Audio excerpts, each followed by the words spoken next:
Ada kalanya memaafkan itu adalah pekerjaan yang paling sulit. Sedangkan berbuat kesalahan itu hal yang paling mudah. Tidak gampang kita itu memaafkan seseorang ketika berbuat kesalahan pada kita. Apalagi kesalahan itu kadang-kadang dilakukan berkali-kali. Apalagi kesalahan itu betul-betul menyakitkan bagi kita. Gitu. Sehingga maka Allah memberikan kepada kita derajat yang tinggi, pahala yang besar ketika kita mampu memberikan maaf kepada seorang yang telah berbuat salah kepada kita. Kalau kita melihat dari contoh Rasulullah Shallallahu Alaihi Wasallam, ketika bagaimana Rasulullah ketika mau ke masjid itu sering diludahi, bahkan ketika suatu saat orang itu tidak meludahi Rasulullah karena dia kebetulan sakit, Rasulullah menjenguknya. Ini artinya apa? Ini adalah suri tauladan bagi kita, contohin ke orang bahwa Rasulullah telah memberikan contoh pada kita bagaimana mudahnya memberikan maaf pada seseorang yang telah bersalah kepada kita. Memang secara alamiah dasar sulit kadang-kadang kita ini memaafkan orang-orang yang pernah memberikan salah kepada kita. Makanya Allah memberikan sebuah derajat dan memberikan pahala yang besar ketika memang kita mampu untuk memberikan maaf itu. Gitu. Kalau diingat-ingat terus, maka orang yang berbuat salah kepada kita itu, maka itu akan memunculkan rasa dendam dalam hati kita. Nah, kesulitan kita memberikan maaf kepada seseorang itu karena memang sudah ada muncul rasa dendam. Dan rasa dendam juga menurut saya ini alamiah bagi manusia. Siapa sih orang hari ini yang ketika berbuat salah kepada kita, apalagi sangat menyakitkan kepada kita, nipu orang contohnya, atau nenggel orang, atau membuat malu kita, membuka aib kita, atau menuduh atau memfitnah kita, padahal kita tidak melakukan sebuah kesalahan. Kadang-kadang inilah alamiahnya kenapa kita sangat sulit untuk memaafkan ketika seseorang berbuat salah kepada kita. Tentu saya yakin semua orang pasti mengalami susahnya itu memberikan maaf kepada seorang yang telah berbuat salah pada kita. Padahal jangan lupa loh, berbuat salah kepada seorang itu seperti halnya dosa kecil seolah-olah. Padahal dosa itu Allah tidak akan memberikan maaf ketika apa? Ketika orang ini yang kita zalimi tidak pernah memberikan maaf kepada kita.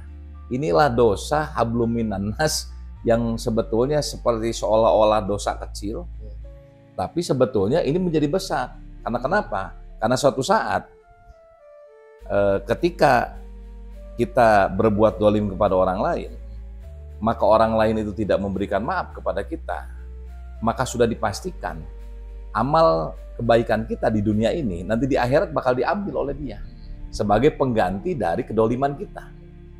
Yang lebih parah kalau kita nggak memiliki amal baik. Ketika kita tidak mau ambil amal baik, apa yang mau diambil? Malah amal jelek orang yang kita dolim itu akan kita yang akan menerimanya. Makanya bagi rekan-rekan sekalian bahwa ingat-ingatlah ketika kita berbuat kesalahan, apalagi hubungan hutang piutang kan gitu. Kamu ke di sekolah majis gitu Pak Agus, kita juga sering ingat gitu Darmaji, dahar lima ngaku hiji. Nah, terus bagaimana kalau menghadapi seperti itu? Ya kita ingat-ingat, kita hitung, kita merugikan warung ini berapa banyak. Kalau kebetulan yang punya warung memang sudah tiada, kita niatkan saja bersedekah sebagai pengganti kita bayar hutang. Kalau memang tidak ada, bahwa suatu saat amal baik sedekah kita ini sebagai pengganti ketika kita ngajamkan atau kita niatkan bahwa kita sedekah ini sebagai pengganti kita mengingat bahwa kita pernah melakukan itu. Gitu loh. Dahar lima ngaku hiji tadi kan gitu. Nah, makanya perbuatan-perbuatan yang seolah-olah hablum minan nas ini hal yang sepele ketika kita menyakiti tetangga, teman, saudara, atau siapapun, baik kita sadari atau tidak disadari, itu sebenarnya sesuatu yang dosa ini kita anggap nggak begitu besar. Padahal kenyataannya Allah tidak memberikan maaf, Allah tidak akan memberikan pengampunan kepada kita ketika dosa hablum minan nas ini. Karena apa? Karena memang yang kita dolimi tidak memberikan maaf kepada kita. Ada nggak kira-kira ketika pengalaman susahnya kita memberikan maaf pada seseorang, gitu. Apalagi kalau dihianati, itu beratnya minta ampun itu, kan gitu. Ada nggak pengalaman? Nah, Gus, Pak Haji, kira-kira? Ya,